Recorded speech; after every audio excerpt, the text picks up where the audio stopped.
And you're watching NewsX World. Let's first take a look at our top stories.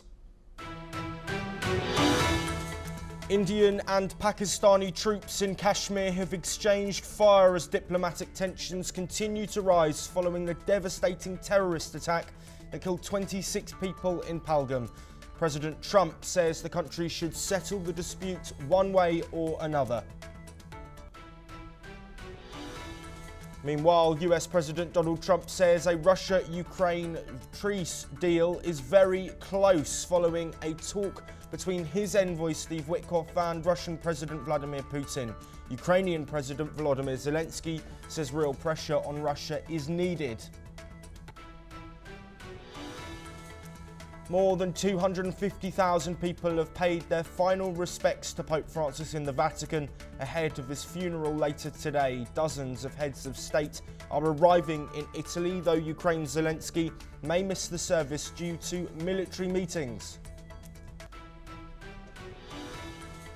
Negotiations between the US and Iran will resume today over Tehran's advancing nuclear program. The meeting in Amman comes amid fears of escalation following threats of military action from Donald Trump.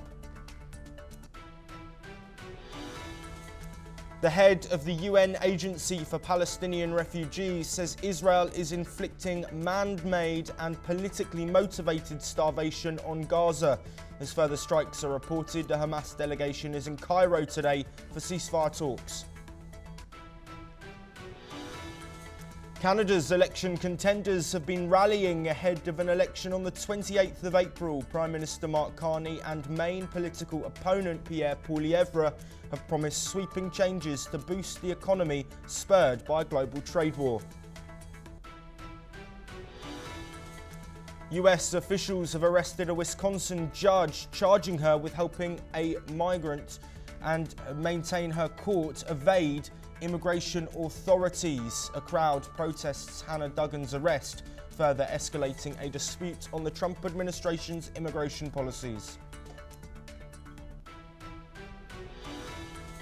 Virginia Giuffre, one of the most outspoken accusers of convicted sex offender Jeffrey Epstein, has died by suicide at the age of 41. Her family, in a statement, said that she had been a fierce warrior and that the toll of abuse became unbearable.